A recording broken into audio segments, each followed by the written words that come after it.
Hello বন্ধুরা, আসসালামু আলাইকুম। Welcome to my another video. নতুন একটা ভিডিওতে তোমাদের সবাইকে স্বাগতম। আমাদের মিরপুরকে বলা হয় স্ট্রিট ফুডের স্বর্গরাজ্য, আর এই স্বর্গরাজ্যের রাজধানী যদি হয় সেটা হচ্ছে মিরপুর 10 নম্বর। আমি এখন আছি মিরপুর 10 নম্বর যে গার্লস আইডিয়াল স্কুল, সেই স্কুলের সামনে। আর এইখানটা থেকেই কিন্তু এইখানকার যে স্ট্রিট ফুডের এলাকা শুরু হচ্ছে।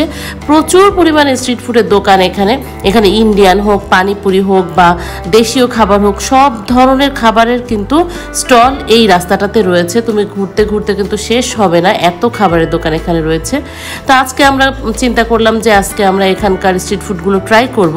তো যেগুলো আমাদের বেশি পছন্দের সেগুলোই খাবো, সেই চিন্তা করে আমরা আস্তে আস্তে হাঁটছিলাম আর দেখছিলাম কোন কোন দোকানে কি কি পাওয়া যায়। এখানে কিন্তু বিশেষ করে পানিপুরি, ফুচকা, চটপটি এগুলোই বেশি পাওয়া যায়। পাশাপাশি বার্গার বা স্যান্ডউইচ বা চাউমিন এই টাইপের খাবারগুলো কিন্তু ছিল। আর ছোট ছোট রেস্টুরেন্টগুলো সেগুলো কিন্তু আশপাশে ভরপুর। তুমি যদি মিরপুর 10-এ একবার আসো অবশ্যই টেস্ট করতে পারো এই ধরনের যে স্ট্রিট ফুডগুলো সেগুলো। ফুচকার বাটি কত করে এখন? হ্যাঁ 20। আমাদের 2টা ঝোল ফুচকা। হ্যাঁ বসি বানানো।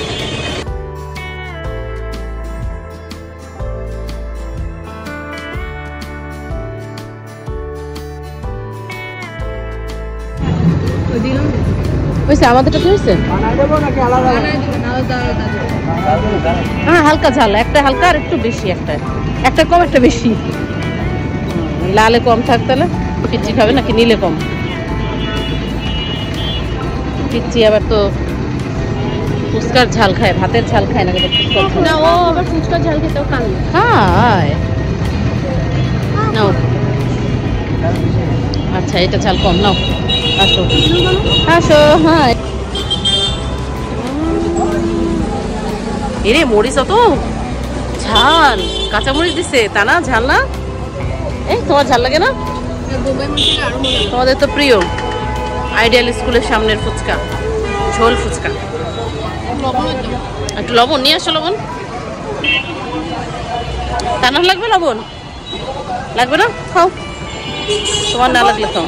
হ্যাঁ বলো। হ্যাঁ টক খেয়ে। আচ্ছা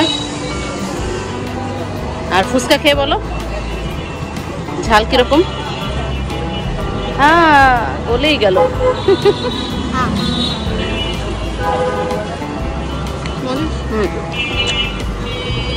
এখন 1 নম্বরে ওই ফুচকাটা বেশি মজা লাগে।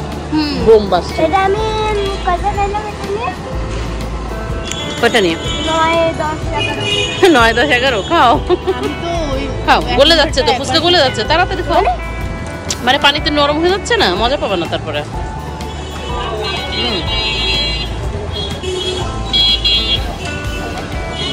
বাটিতে ফুচকা খায় সব, বাটিতে ধরতেও জানে না। বাবা অনুর বাটি শেষ, তানু তোমার বাটি শেষ হচ্ছে না। এরপরে আমরা চলে গিয়েছিলাম যে হোপ মার্কেটটা বা হোপ যে স্কুলটা সেটার সামনে এই দই ফুচকার দোকানে। এটাও কিন্তু অনেক পুরানো একটা দোকান, অনেক আগে থেকে আমরা দই ফুচকা এখানে খেয়ে থাকি। তো আজকেও চিন্তা করলাম যে দই ফুচকাটা ট্রাই করা যাক। আর এখানে দই ফুচকাটা ছিল 80 টাকা করে পার প্লেট, যেখানে 7 পিস দই ফুচকা ছিল। দাম মোটামুটি সমানই অন্যান্য জায়গার তুলনায়, তবে টেস্ট যদি বলি আমার মনে হয় টেস্ট কিছুটা ডিক্রিজ হয়ে গেছে, আগের মতন নাই। টেস্ট আমার কাছে অতটা ভালো লাগে নাই। তো যাই হোক, এই যে আমাদের দই ফুচকা চলে আসছে। তো ঠান্ডা ঠান্ডা দই ফুচকা কিন্তু ভালো লাগে, কিন্তু এদিনকার দইটা কিন্তু ঠান্ডা ছিল না।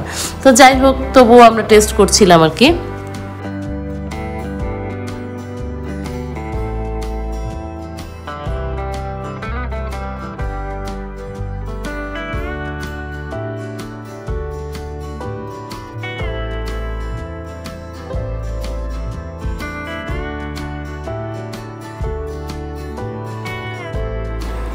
এরপরে চিন্তা করলাম অন্য কি খাবার খাওয়া যায়। এই রোডটা হচ্ছে পুরাতন চা চলবের রোড। এই হোপ স্কুলের সামনে দিয়ে রাস্তাটা ভেতরের দিকে গেছে।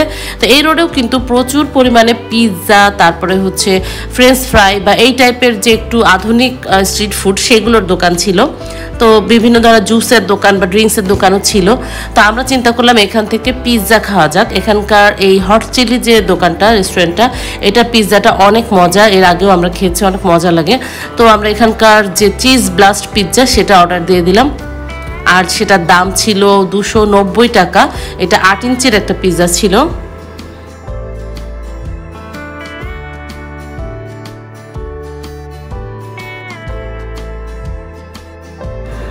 তো এই যে আমাদের পিৎজা চলে এসেছে। পিৎজাটা দেখতে কিন্তু লোভনীয় ছিল, অনেক বেশি চিজ ছিল। তবে যেটা আমার কাছে নেই মনে হলো সেটা হচ্ছে উপরে টপিংসে একটু ক্যাপসিকাম বা পাপরিকা বা একটু পেপারনি এগুলো একটু সাজিয়ে দিতে পারতো, কিছুই দেয়নি। জাস্ট কিছুটা চিকেন ছিল আর চিজে ভরপুর ছিল। তো আমরা যেহেতু চিজ ব্লাস্ট পিৎজা খাবো, তো চিজ বেশি পেয়েছি তাতেই আমরা খুশি হয়ে গেছি। তো প্রচণ্ড গরম ছিল, আমরা ফু দিয়ে দিয়ে খাচ্ছিলাম। তবে পিৎজাটার টেস্টটা ভালো ছিল। এই স্টলটা হচ্ছে একটা মহিলার বা একটা আপার, সেই আপার এই দোকানটা কিন্তু খুবই ভালো চলে, খুবই ভালো পিৎজা উনি তৈরি করে। তো আমরা যখন এখানে পিৎজা খাই তো এই দোকানটা থেকেই খাই, হট চিলি দোকানটা। তোমরা যদি কখনো 10 নম্বরে মিরপুর 10 নম্বরে সেই ধরনের স্ট্রিট ফুড ট্রাই করো, তো এই আপার দোকানের বিভিন্ন ধরনের পিৎজা কিন্তু টেস্ট করে দেখতে পারো। দামে কম এবং খেতেও কিন্তু খুবই টেস্টি হয় এই পিৎজাগুলো।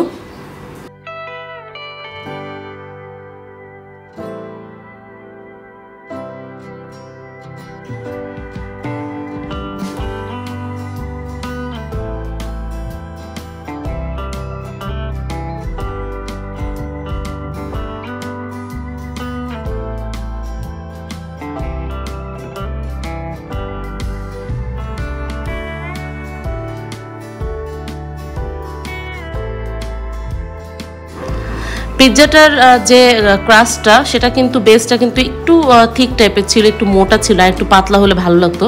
এগুলো যেহেতু রেডি বেস সেজন্য কিন্তু এগুলো খুব বেশি পাতলা হয় না। তারপরও কিন্তু পিৎজাটা খেতে বেশ ভালোই লাগছিল। অন্যান্য যে ফ্লেভার ভালোই লাগছিল, অরিগানো ফ্লেভার আসছিল, চিজের ফ্লেভারটা ভালো ছিল। আর দেখো প্রচুর পরিমাণে চিজ ছিল যেটা টেনে টেনে আমরা খাচ্ছিলাম, এই জন্য কিন্তু পিৎজাটা বেশি ভালো লাগছিল। তবে আবহাওয়াটা খুব গরম ছিল, বসে বসে গরম পিৎজা খেতে একটু কষ্ট হচ্ছিল। তবে রাস্তার পাশে বসে খেতে কিন্তু মজাই লাগে। আমরা এদিন 3 মাইবেটি বেরিয়েছিলাম এই ধরনের খাবার দাবার ট্রাই করতে।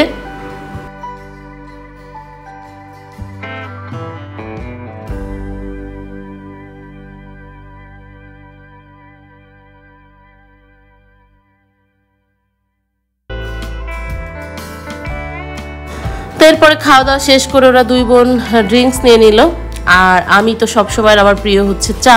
তো চা খাবো বলে দাঁড়িয়েছিলাম, অপেক্ষা করছিলাম চায়ের জন্য। আর এবার আবার চাটা চলে আসবে। তো 3 মাইবেটি ঘুরলাম ফিরলাম, 10 নম্বরের যে স্ট্রিট ফুডগুলো টেস্ট করলাম, বেশ ভালোই একটা সময় কাটলো। এবার চাটা খেয়ে চলে যাব বাসায়। তো এই ছিল আজকে আমার ভিডিও তোমাদের জন্য। 10 নম্বর স্ট্রিট ফুড টেস্ট করলাম, তোমাদের সাথে শেয়ার করলাম কি কি স্ট্রিট ফুড পাওয়া যায় আর সেগুলো টেস্ট কেমন কি আর দাম কেমন কি। তো দেখা হবে নতুন ভিডিওতে। সবাই ভালো থাকো, সুস্থ থাকো, আল্লাহ হাফেজ।